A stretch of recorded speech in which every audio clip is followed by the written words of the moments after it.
Okay, I hope you've been having a good day so far. Let's talk about leadership. And quickly before this video starts, if you want to book a free coaching call with me, just go click the top link in the description.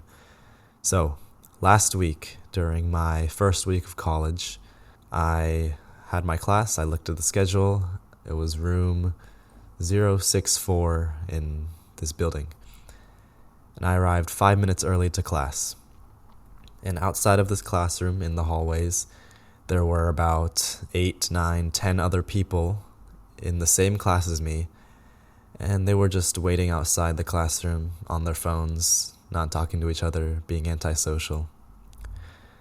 And I was like, why isn't anyone going into the classroom? I looked in. The classroom was just empty. The lights were off. It was dark. And I just decided, okay, if no one's going to go in, class is about to start, then I'm just going to go in. So I just walked in the classroom. And then every single person followed me in after that. Now, it seems like a small, insignificant story, like, what, you just walked into the classroom, bro? Like, how was that leadership? Obviously, there's levels to this, but if you're not a natural-born leader, which I think very few people are, you gotta start out small. You have to take the initiative in seemingly insignificant opportunities and build your way up from there. Now, everyone standing outside that classroom was too scared to make the first move. I guarantee you they were thinking, oh, what if I'm not supposed to go into the classroom before the teacher comes and it's dark in the room, so maybe I'm not supposed to go in, maybe I'll get in trouble, maybe this is not the right classroom. But I just came in and I just walked in because I'm like, I'm not going to waste my time scrolling on my phone, pretending to do something while I'm actually just looking at the calculator and then waiting for the teacher to come in and say, okay, you guys can go in. So I just walked in. And that's what I think you watching this, you need to start doing more, is to take initiative with the small things, because it'll help immensely. All the greatest people in history, they were wrong. A lot of times. They were wrong a lot of times at many points in their life.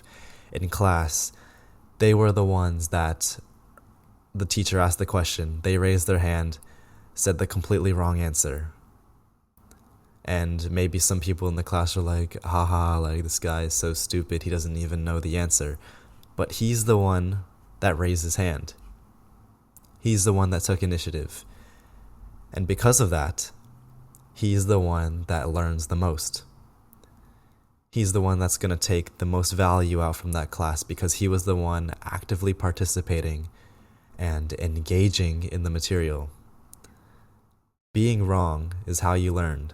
And maybe with the example I gave before, maybe that was some random class that I wasn't even assigned to. And let's say I walk into that class, everyone else follows me.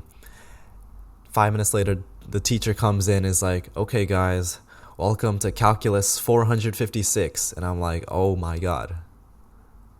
I'm not in Calculus 456.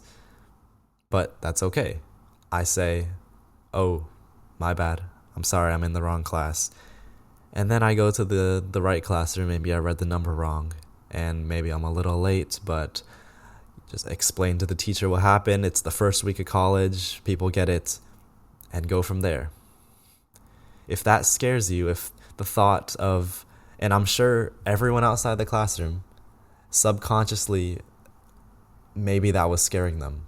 So they were like, all right, I'm just gonna wait outside the classroom so I don't have to take the embarrassment of being the only one wrong. If this is not the right classroom or the teacher, I can ask the teacher if they come. And they just wait their whole lives in that moment for someone to come and tell them that, oh, they're not wrong. They're afraid to make a move without being absolutely certain that they're correct. And if you have this mindset, you're not going to go very far in life. You're going to be stuck until someone comes to save you. And guess what? people don't come and save you that much. Maybe your parents or some friends, maybe some random guy on the street once in a lifetime, but people are not going to come and save you. You need to do it yourself. You need to take the action. So, that's the lesson for today. A short video. Hope you enjoyed this new style. If you have any thoughts in the comments, go type it down there. And again, if you want to book a free coaching call with me, go click the top link in the description. As always, I'm Levi, and thank you for listening.